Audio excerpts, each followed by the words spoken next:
अस्सलाम वालेकुम, आप देख रहे हैं सेठी से सवाल। मैं हूँ सैयद आयशा नाज, मेरे साथ मौजूद है नजम सेठी साहब। अस्सलाम वालेकुम।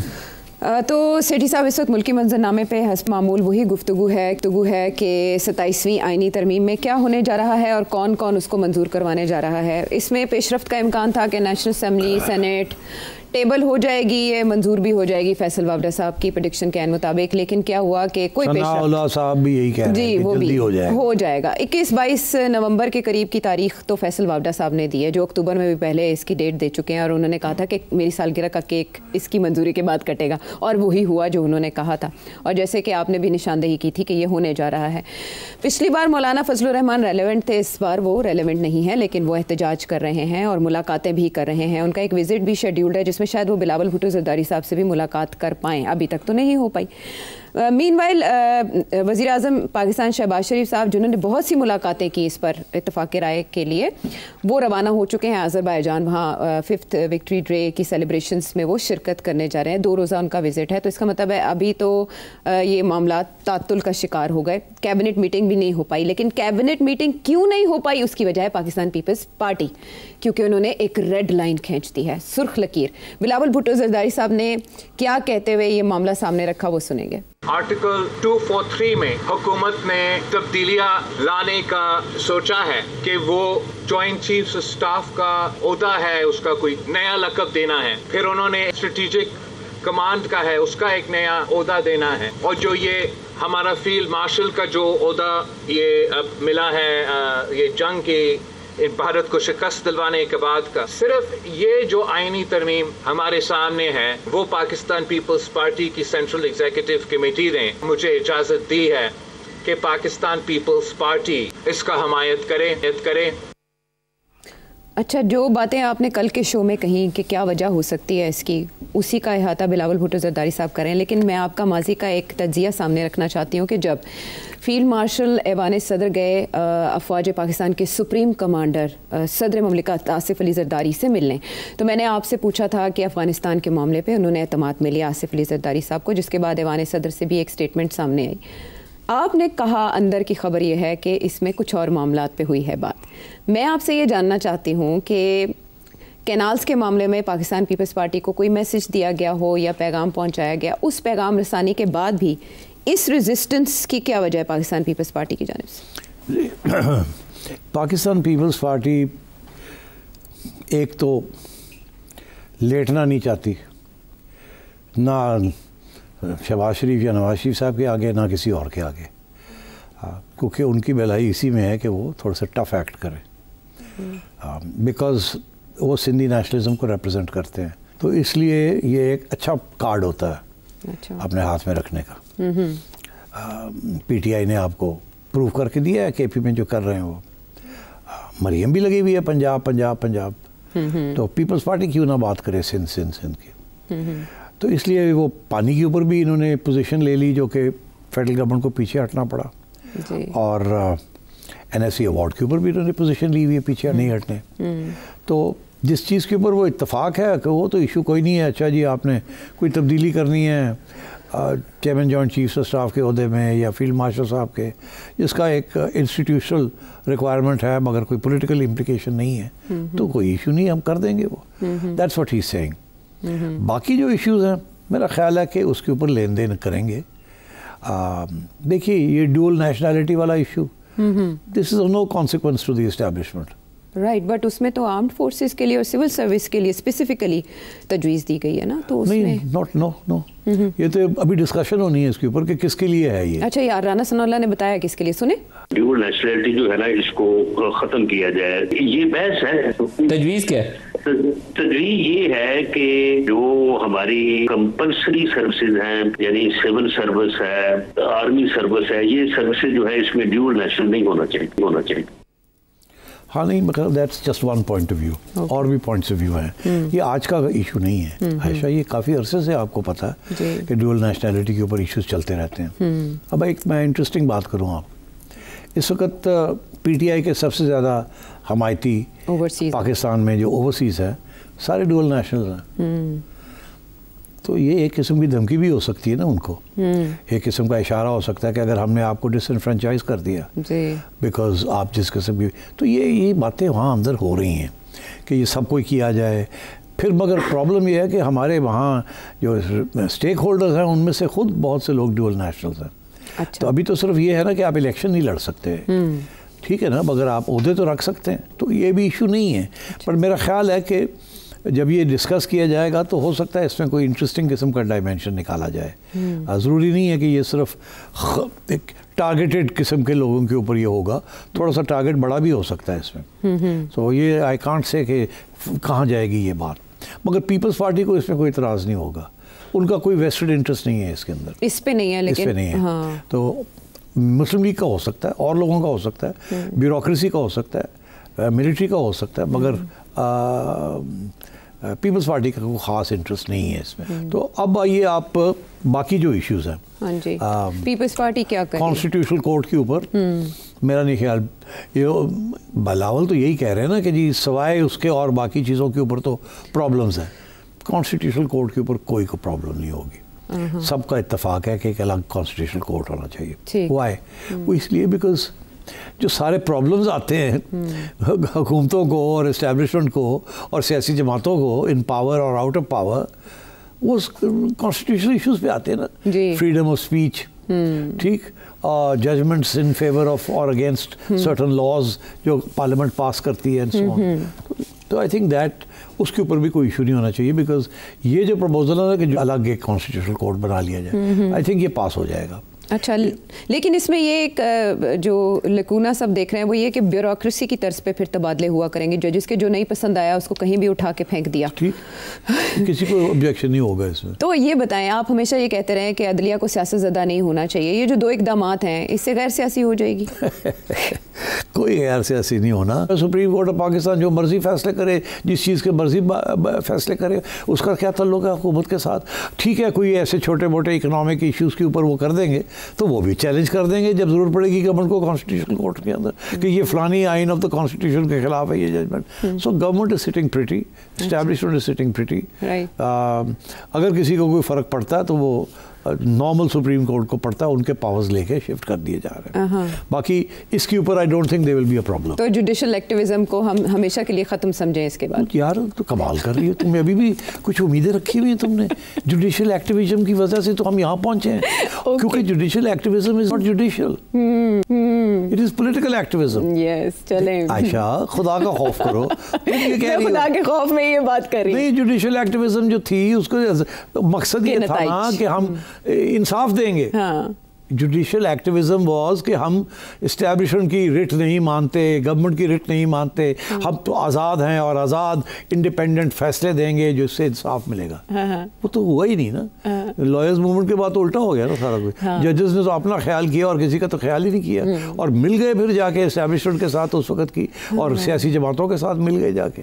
तो this is nothing to do with judicial activism. वो ना थी, 4 दिन के लिए आई, फिर छुट्टी होगी और अब फारग है। हाँ, तो ऐसे इसमें हाथी के दांत खाने के और से दिखाने के, और इस तरह पीपल्स पार्टी की स्ट्रेटजी भी यही डिस्कस हो रही है कि हमने देखा कि गुड कॉप बैड कॉप अगर मुस्लिम लीग नून में नवाज शरीफ साहब और शहबाज शरीफ साहब ने खेला, तो इधर भी बिलावल भुट्टो और जरदारी साहब के दरमियान कोई ना कोई इख्तलाफात रहते हैं। तो ये जो इस वक्त वो इख्तलाफात ज़रूरी होते हैं कोalition में, अगर इख्तलाफात ना हो तो फिर बात अपनी नहीं बनवाई जा सकती ना, थोड़ी बहुत तो हार्ड लाइन लेनी पड़ती है ना, इश्यूज़ बनाने पड़ते हैं, फिर आपकी बात सुनी जाती है।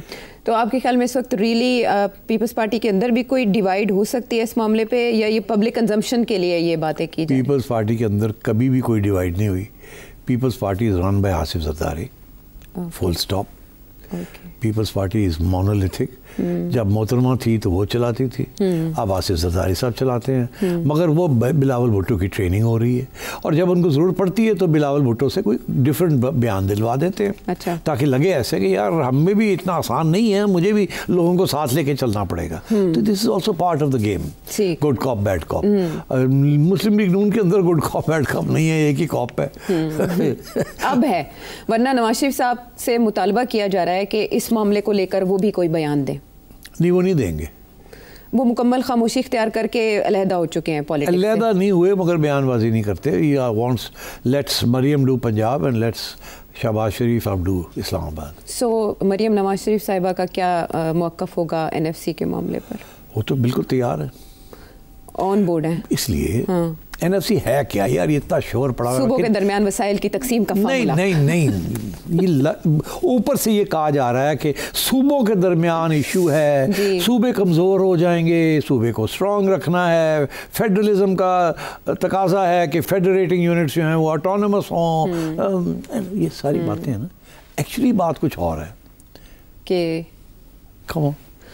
वो जो कल जिसकी आपने निशानदेही की थी, तो बात तो वही है ना कि फ़ौज को पैसे चाहिए जी, और पहले पैसे मांगते थे तो नजम सेठी और आशा कहते थे इनको पैसों की क्या जरूरत है, हाँ। जंग तो है कोई नहीं, सारा तो अमन है, हाँ। और खुद ये कह रहे हैं अब जियो इकोनॉमिक्स है, हाँ। और जियो पॉलिटिक्स तो है नहीं।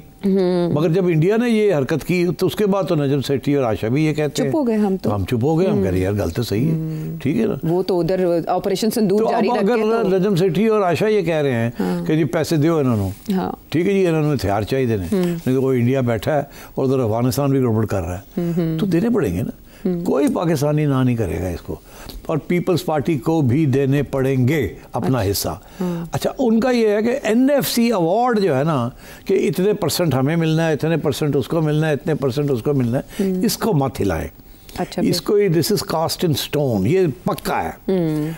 इशू ये आपको पैसे और चाहिए, अच्छा, तो हमसे बात कर लें, हम अपने हिस्से में से जब हमें मिल जाएगा, जो मिलता रहे, किसी साल आपको ज़्यादा चाहिए होंगे, किसी साल आपको कम चाहिए होंगे, ये क्या कि एकदम ही आपको 10% हम सारे अपने अपने काम करके आपको दे दें। तो ये हो सकता है कि कोई और फॉर्मूला निकल आए, अच्छा, कि डिफेंस एक्सपेंडिचर्स के अंदर फलाना एक्सपेंडिचर जो है वो प्रोविंसेस जो है according to some formula, not NFC मगर according to some other formula या वेटेड फार्मूला, जिसमें पॉपुलेशन भी हो, ग्रोथ भी हो, रेवेन्यूज़ भी हो, टैक्सेस भी हो, सारा कुछ हो, वो मिला जुला के कोई एक फार्मूला बना लिया जाए जिसके तहत कंट्रीब्यूशन होगी, वॉलंटरी कंट्रीब्यूशन होगी from the provinces to the army's budget. अच्छा, तो वो तो by the way no one can say no to that ना। तो एनएफसी अवार्ड तो रहेगा कि जी इतने % इनका, इतने % इतना, और बाद में फिर देने होंगे तो उनसे ले लेंगे। तो ये प्रपोज है कि तालीम और सेहत और आबादी और वेलफेयर, ये वजारतें विफाक को वापस चली जाएं। अच्छा, ये जो है ना, दिस इज़ नॉट कॉन्ट्रोवर्शियल, ये मेरा ख्याल है ये IMF की तरफ से है कि provinces are not doing enough on education and on health and stuff, और ये कुछ चीज़ें ऐसी हैं जो कि वापस फेडरल गवर्नमेंट में चली जाए, क्योंकि वैसे भी फेडरल गवर्नमेंट जब उनके पास थी तो ज़्यादा खर्चा नहीं होता था इन पे, फेडरल गवर्नमेंट भी खास नहीं घास डालती थी, प्रोविंसेस भी खास नहीं करती तालीम के लिए और ये बाकी इश्यूज़ के लिए नहीं करते। तो अब मेरा ख्याल है ये डोनर्स की तरफ से है कि लिटरेसी रेट, पॉपुलेशन ग्रोथ, ये सेंट्रल चीज़ें होनी चाहिए। सिंगल करिकुलम की तरफ जाएगी बात इसकी? नहीं, आई थिंक वो ख़त्म हो गया सिंगल करिकुलम, दैट इज़ वो एंड हो गया single curriculum, that was a disaster. और सुना आपने उसके बाद सिंगल करिकुलम का कुछ भी नहीं तो एक तो यही कह रहे हैं कि इससे तो तालीम की क्वालिटी बेहतर हो सकती है अगर विफाक को दे दिया जाए इसका इख्तियार को, वफाक के पास साथ तो कितनी बुरी होगी क्वालिटी, तो अब वापस देंगे तो क्या बेहतर हो जाएगी? नो, द आइडिया इज़ कि ये प्रोविंसेस कुछ नहीं कर रहे, कि चलो एटलीस्ट फेडरल गवर्नमेंट को तो मॉनिटर करती है IMF, उसको वर्ल्ड बैंक मॉनिटर करता है, उनके फंड्स आते हैं इन इलाकों के लिए, इन प्रोग्राम्स के लिए। और बाय द वे मैं ये आपको बताऊं कि वर्ल्ड बैंक की रिपोर्ट्स जो अगर आप बारीकी से पढ़ें और IMF की रिपोर्ट्स पढ़ें तो उनके अंदर एक बड़ी इंटरेस्टिंग लाइन लेते हैं वो, जो कि बड़े प्यार से तरीके से वो कहते हैं, वो कि डोनर्स जो हैं वो कहते हैं कि पंजाब की ब्यूरोक्रेसी जो है वो बहुत अच्छी है, और बाकी ब्यूरोक्रेसी सारी करप्ट है, और वहाँ बड़ी लीकेज होती है, यहाँ कम से कम उतनी लीकेज नहीं होती, काम तो हो जाता है। अच्छा। तो अब तो इसलिए वो जो कॉन्फिडेंस नहीं है सिंध के अंदर या KP के अंदर या बलूचिस्तान में कि वहाँ जो पैसे जाएंगे इन खातों के अंदर वो एक्सपेंड भी होंगे वहाँ के नहीं, या साइफन ऑफ हो जाएंगे। तो आई थिंक इस किस्म का प्रेशर है फ्रॉम डोनर्स कि ये वापस फेडरल गवर्नमेंट के पास ही आ जाए। अब मैं नहीं समझता कि इसके ऊपर कोई ज़्यादा लेन देन होगी, हो भी सकता है, नहीं भी हो सकता, मुझे नहीं लगता कि कोई इसके ऊपर एतराज़ करेगा। तो पिछली बार रेलेवेंट मौलाना, अब की बार भी वो कह रहे हैं कि अगर इस पे इस तरह इस अंदाज में कार्रवाई की गई तो इससे नुकसान होगा। मौलाना सेंटर स्टेज लेंगे इस बार या बिलावल ही सहरा सजाएंगे अपने सर पे? देखिए, अभी तो ऐसे लग रहा है कि बिलावल ने सेंटर स्टेज ली हुई है। मौलाना कह रहे हैं कि वो 35 चीज़ें हमने निकाल दी थी, नुक्ते निकाल दिए थे क्योंकि तब मौलाना की ज़रूरत थी। तो अब अगर फिर वापस डाले तो फिर हम एतराज़ करेंगे। आप देखते चले क्या होता है। अभी तो ये 35-37 तो बात ही नहीं हो रही है, हम ही अपने 35 बात कर रहे हैं। किसी ने वो उन चीज़ों की तो बात ही नहीं की। इस वक्त तो 4-5 मोटी मोटी चीज़ें हो रही हैं जी। उसमें से मेरा ख्याल है कि 2-3 पास हो जाएंगी, 2-3 रह जाएंगी। जो पास हो जाएगा वो मैं आपको बता रहा हूँ कि एक तो ये पास हो जाएगा कॉन्स्टिट्यूशनल कोर्ट, अच्छा ये हो जाएगा। बाकी ये कि जी कोई रास्ता निकालेंगे टू गेट द एक्स्ट्रा 10% जो फौज को चाहिए, वो बहुत इम्पोर्टेंट है, उसके बगैर बात आगे नहीं बढ़ेगी।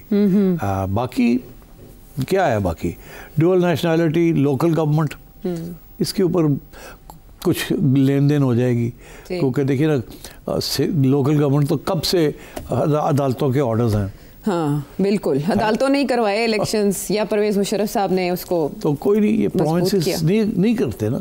तो ये वही चक्कर है कि फेडरल गवर्नमेंट अपने पावर्स प्रोविंस को नहीं देना चाहती, प्रोविंस अपने पावर्स लोकल गवर्नमेंट को नहीं देना चाहते, तो मामला फंसा। लेकिन बजट तो मिलता है ना इन जिलों की सतह तक के लिए, लेकिन वो फिर वापस बजट पड़ा रहता है और साल के बाद वो वापस करना पड़ता है।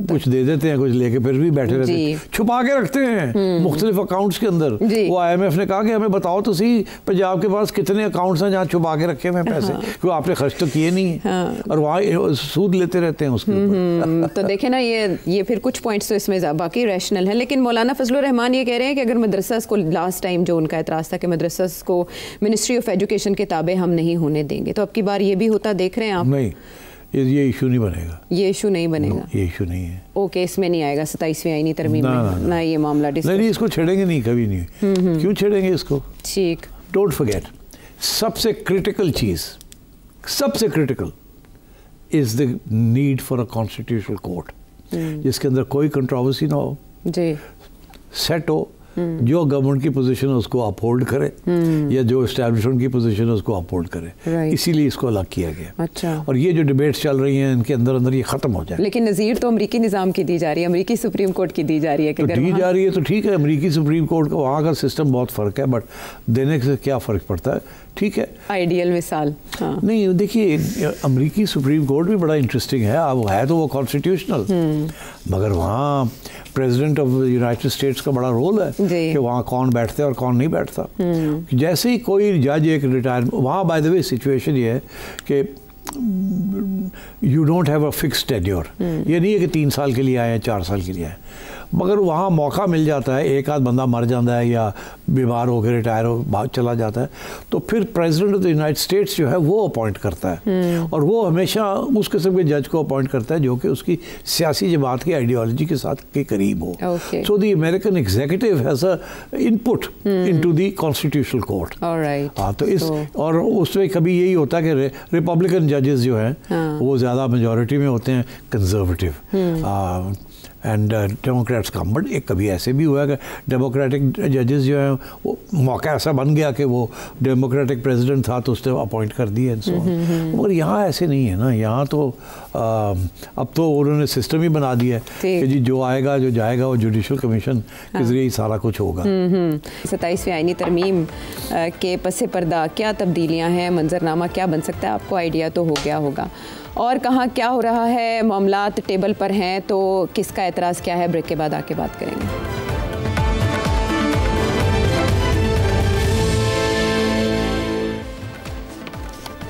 शो में साथ देने का शुक्रिया। अब एक और अहम मामला जिसके 2 राउंड हो चुके हैं अफ़गानिस्तान और पाकिस्तान के दरमियान मुज़ाकरात मुसालहतकारों की मौजूदगी में। जो 2 इससे पहले राउंड्स हुए उनमें बहुत मामूली पेशरफ्त हुई और उसके बाद ये भी इतलात थी कि स्पिन बोल्देक जो हमारी सरहद है वहाँ पर कुछ कशीदगी भी हुई है। दोनों जानिब से एक दूसरे पर इल्ज़ामात आयद किए गए हैं।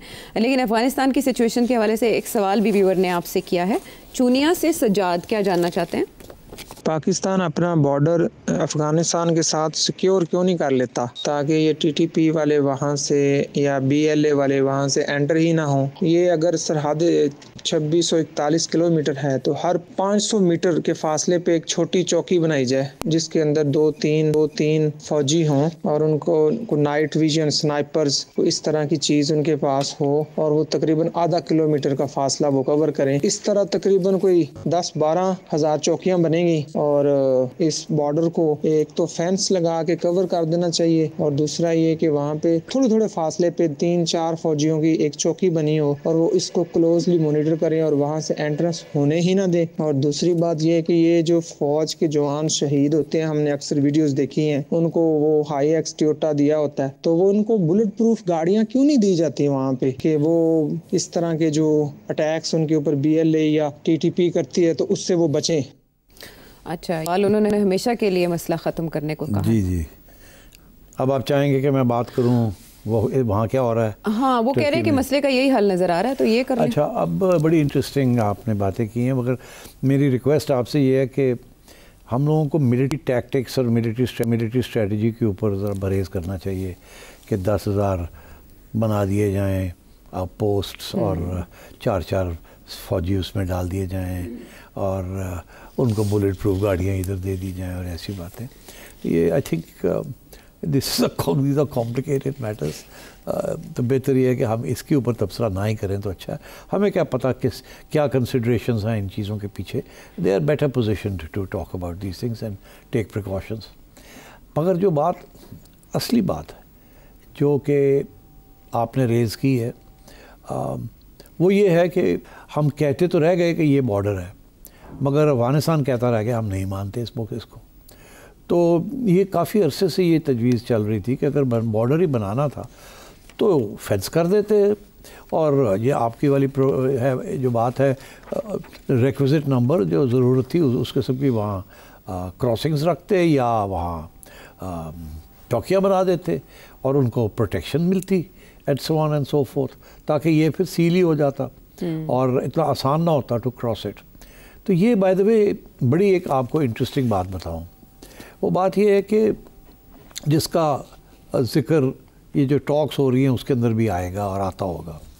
अभी हाल ही में हमारे x chairman joint chiefs of staff और एक्स DG ISI जनरल एहसान उल हक, उन्होंने एक बड़ी इंटरेस्टिंग एक कॉन्फ्रेंस में कुछ बातें की हैं, दिल की बातें की हैं और खुल के बात की है। मैं सुन रहा था एंड बड़ी इंटरेस्टिंग बातें थी।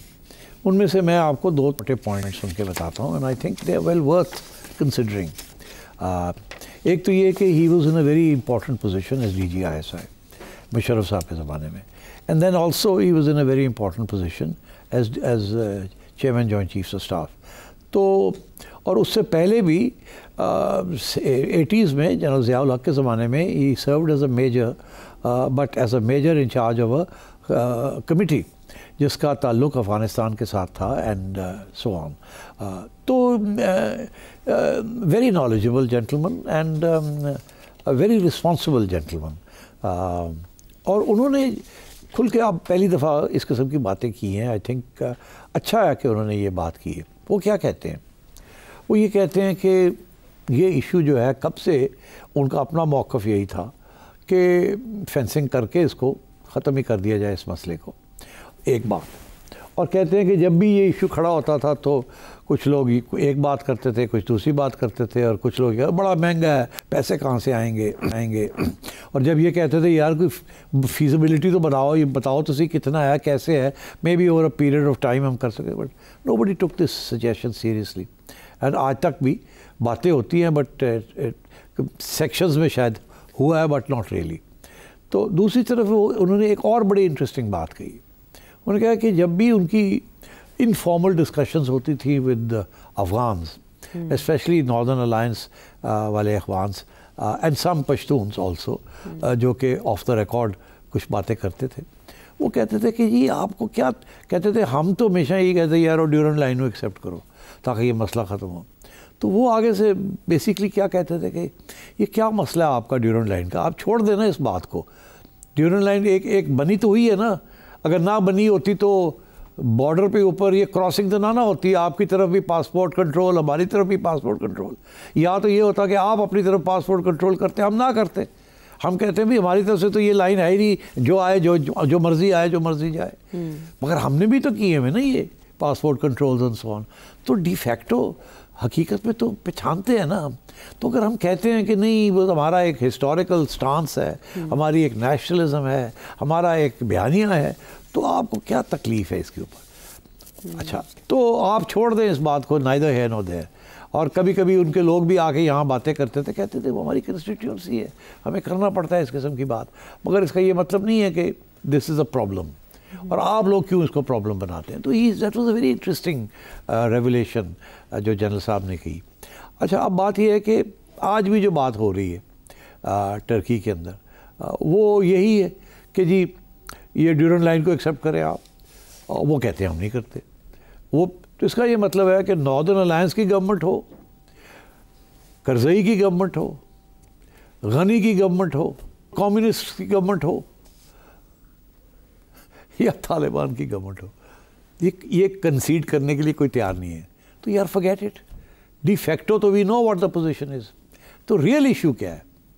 तजारत भी हो रही है, आ भी रहे हैं लोग, जा भी रहे हैं, तो रियल इशू क्या है आजकल? Real issue is not Durand line, real issue is कि वहाँ से लोग हमारे यहाँ आके अटैक्स कर रहे हैं, डिरेल कर रहे हैं सीपैक को, और डिरेल कर रहे हैं हमारी स्टेबिलिटी ऑफ आवर कंट्री, और इसमें इंडिया का हाथ है।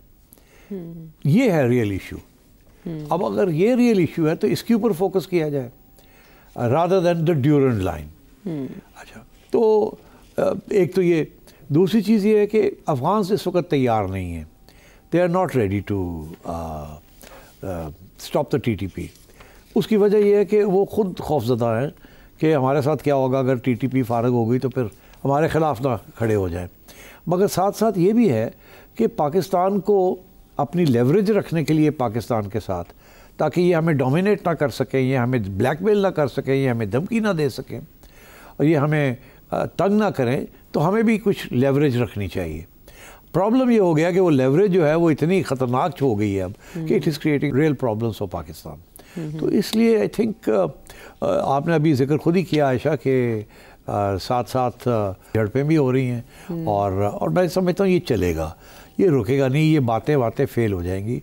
कोई मॉनिटरिंग मैकेनिज़्म बन भी जाता है तो इम्प्लीमेंटेशन नहीं होगी, मजबूरियाँ हैं दोनों साइड पे, ये उस वक्त तक नहीं होगी जब तक ये वॉल, ये जो जिसे वॉल कह लें आप, ये बनेगी नहीं और हम अपने आप को महफूज नहीं कर सकेंगे, और partly bye protecting ourselves and partly bye degrading the TTP। और आपके पास भी तो बड़ी लेवरेज है ना, अभी आपने वो लेवरेज इस्तेमाल नहीं की पूरी तरीके के साथ, आपने तो सिर्फ एक लेवरेज की है कि लोगों को यहाँ से बाहर वापस कर दिया, रेफ्यूजीज़ को, और ट्रेड जो है वो आपने रोकी भी है। अच्छा, अब उनको तकलीफ़ तो होगी और हो रही है, और उसके अंदर इंडिया कूद गया, वो अब चाबहार के ज़रिए उनको एक एक्सेस देना चाह रहा है, और अमेरिका ने भी इंडिया को क्या कर लो, और ईरान तैयार बैठा है, हालांकि आप कहते हैं कि ईरान आपके साथ है। तो ये भी बैलेंसिंग एक्ट करना पड़ेगा ना, और वही हो रहा है आजकल। बंद है, आपके अफ़गान कंटेनर्स जो हैं वो फंसे हुए हैं कराची में एट्सेट्रा, और इंडिया के साथ जो तजारत होनी थी वो नहीं हो रही अफ़गानिस्तान की, मगर दीज आर लेवरेजेस। तो मेरा ख्याल है कि कोई पैकेज किस्म की बात करनी चाहिए विद अफ़गानिस्तान और नॉर्मलाइज करना चाहिए इस चीज़ को, मगर इसके साथ साथ you have to carry out your own kinetic activity against TTP।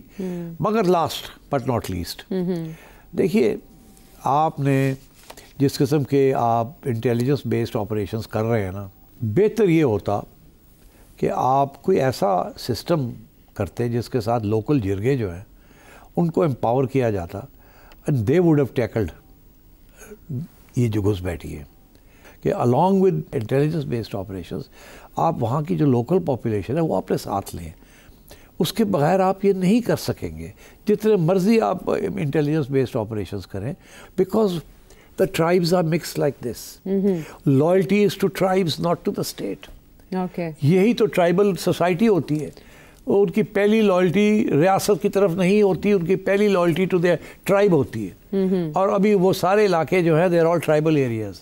तो आई थिंक थोड़ा सा सीखना चाहिए फ्रॉम ब्रिटिश रूल कि ट्राइबल अफेयर्स को कैसे हैंडल करते थे, और लोकल्स को इन्वॉल्व किया जाए in combating the TTP. Locals को या वहाँ की पॉलिटिकल लीडरशिप को, इसका मतलब है केपी की लीडरशिप आपके काम आ सकती है? हाँ, मगर वो नहीं है ना, they are not with KP की leadership is not with the establishment. वो तो एक बहुत बड़ा सीरियस इशू बना हुआ है, वो तो और काम ख़राब कर रहे हैं। तो इन अ वे तो इमरान खान साहब ने भी ये कहा था कि अगर मसले को हल करना चाहते हैं तो आप केपी के अवाम स्टेक होल्डर हैं उनको लें, अफगानिस्तान के अवाम को लें, ये स्टेक होल्डर्स हैं जो मसला। अफगानिस्तान के अवाम को लेने की ज़रूरत नहीं है, अपने लोगों को लेने की ज़रूरत है, अपने लोगों को ऑन बोर्ड लें। मगर अगर इमरान खान चाहता है कि अपने लोग जो हैं वो अफगानिस्तान की लाइन लें, वो तो नहीं हो सकता ना। तो इसलिए this is a sensitive issue. I think Khan साहब ने थोड़ा सा और काम ख़राब कर दिया है। यही है वो फॉल्ट लाइन। ऐसे में पाकिस्तान के जो वफ्द किया है उनकी जानिब से मुतालबा ये भी किया जा रहा है कि जो तालिबान दहशतगर्द पाकिस्तान में कार्रवाई में मुलव्वस है उन्हें पाकिस्तान के हवाले किया जाए। और मुल्ला हैबतुल्लाह ने अपने डेलीगेशन को यह हिदायत की है कि जो हकीकी तौर पर हम पूरा कर सकते हैं वही शराइत मान के आया जाए। कुछ भी नहीं पूरा करेंगे वो। तो इसका मतलब है वो डिले कर रहे हैं और ये भी कहा जा रहा है कि रीलोकेट कर रहे हैं वो टीटीपी के टेररिस्ट को। हो सकता है कि थोड़ी बहुत वो इस किस्म की इम्प्रेशन दें कि हम कर रहे हैं, मगर वो करेंगे नहीं करेंगे। ठीक है, तो और वो आज नहीं कल फिर झगड़े शुरू हो जाएंगे। जब मॉनिटरिंग होगी तो हम कहेंगे आप नहीं कर रहे, वो कहेंगे हमने ये किया है, फिर शोर पड़ेगा, फिर लड़ाई झगड़े होंगे। बेस्ट इज़ कि आप फेंसिंग करें, अपनी चौकीज़ करें, अपने आप को प्रोटेक्ट करें और साथ साथ आप अपनी लोकल पॉपुलेशन को अपने साथ लें to combat it within your own territory. और जो बाहर है वहाँ आपको अगर ज़रूरत पड़ती है तो टारगेटेड एक्टिविटी होनी चाहिए। अच्छा, ये इट्स अ मल्टीप्रोंग्ड। हाँ, बहुत सी जहतें हैं इस स्ट्रेटजी की जो बुरोकार लाई जा सकती है।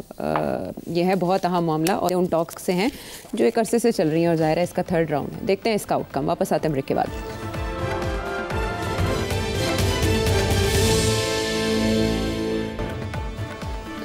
शो में साथ देने का शुक्रिया। ज़ोहरान ममदानी की कामयाबी ने बहुत सी उम्मीदें पैदा कर दी हैं और लोग ये समझ रहे हैं कि वो इससे भी बहुत आगे और ऊपर जा सकते हैं। इसी ज़िम्न में एक सवाल एहसन का टोरंटो से। अमेरिका में आपको क्या लग रहा है आगे जेडी वेंस साहब और ममदानी का टकरा होगा, और क्या देख रहे हैं आप फ्यूचर में? क्या ये आगे एक दफा फिर इंडियंस अगेंस्ट द वर्ल्ड होने जा रहा है? क्योंकि जेडी वेंस की वाइफ जो है वो इंडियन है, वैसे तो ममदानी की वालदा भी इंडियन है लेकिन वो ज़्यादा इंक्लूसिव है। तो आप बताएं कि आगे क्या होने जा रहा है न्यूयॉर्क में? डेमोक्रेटिक पार्टी के ममदानी को देख रहे हैं कि नहीं? नहीं, उसकी दो वजूहत हैं। देखिए, एक तो ये बड़ी सिंपल सी बात है कि आप ज़ाहिर है आपका इशारा ये जेडी वैंस की जब आप बात करते हैं तो यूर थिंकिंग, आप समझते हैं कि डोनाल्ड ट्रंप के बाद जेडी वैंस जो है वो रिपब्लिकन्स का नॉमिनी होगा फॉर द प्रेसिडेंसी अगली इलेक्शन में।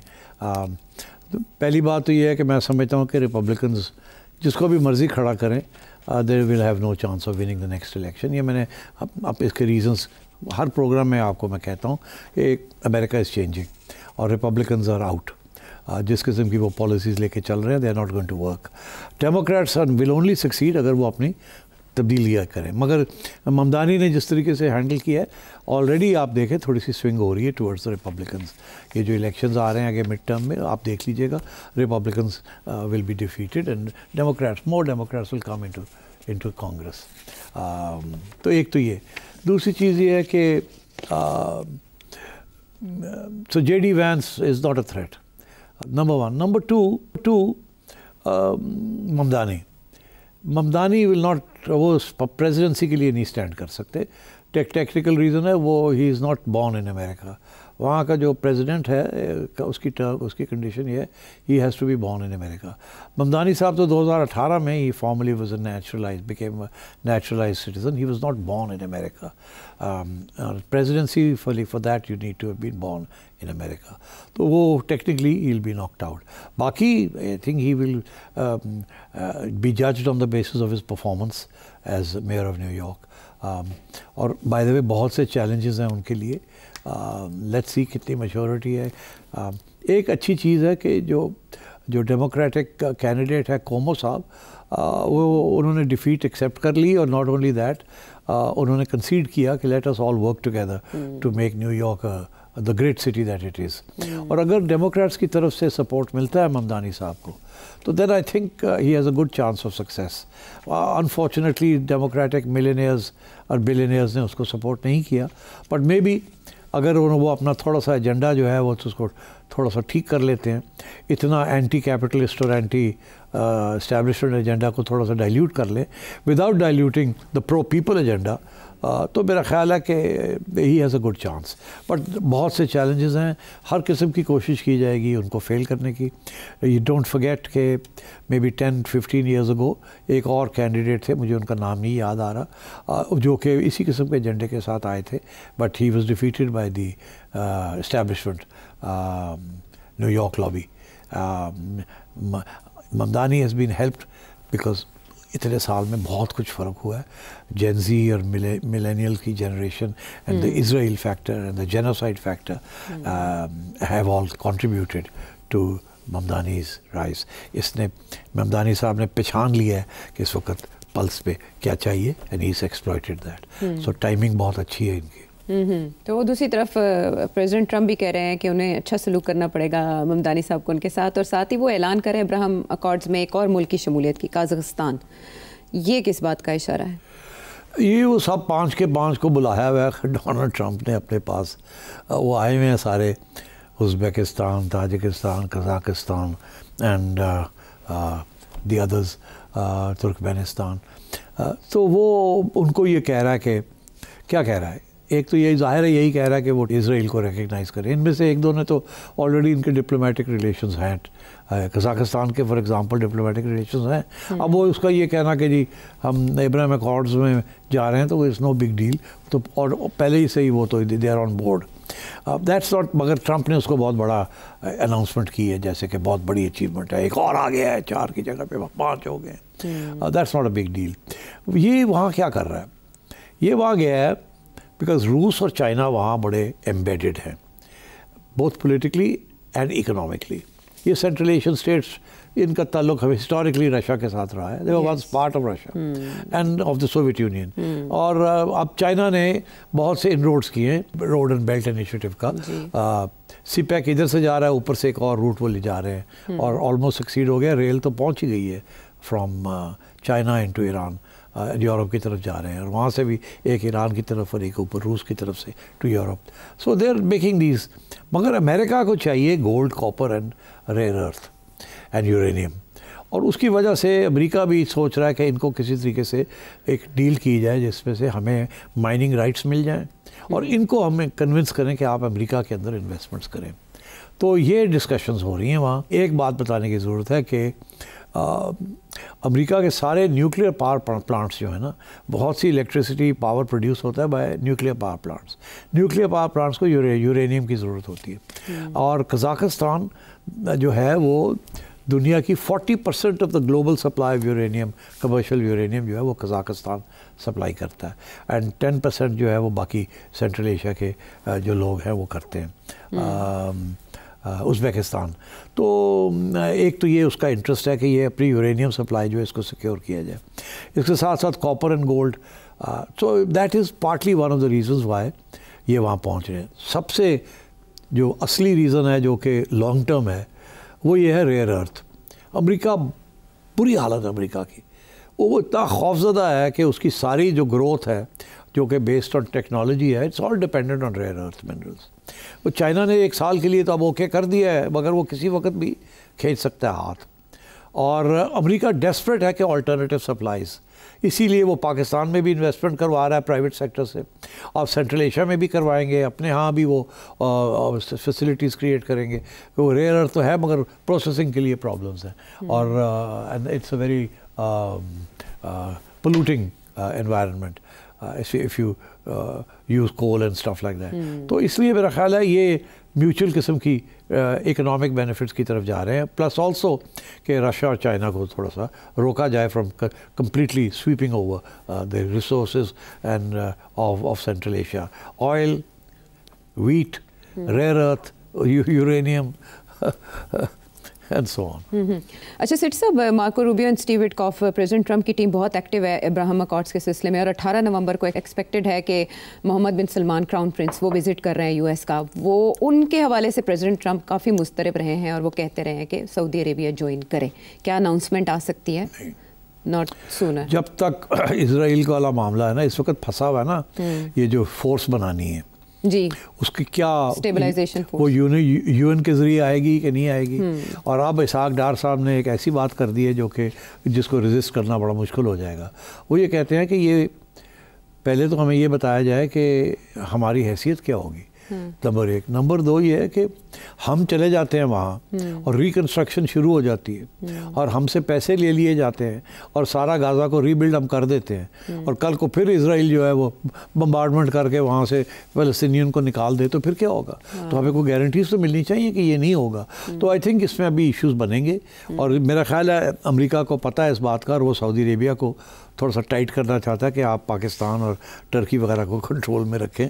ये बड़े मुश्किल सवाल पूछ रहे हैं। चले, हमें आगे का भी नक्शा मिल गया। आमिर अहमद के सवाल का जवाब भी हो गया। शहरियार अमेरिका से, अमीन अटलांटा से, फ़रा लाहौर से, मुश्ताक अहमद कराची से, राना नवीद लाहौर से, शहजाद सलीम मलेशिया से के सवालों के लिए ममनून और मशकूर हैं। अगले प्रोग्राम तक के लिए इजाज़त दें। Thank you. Thank you.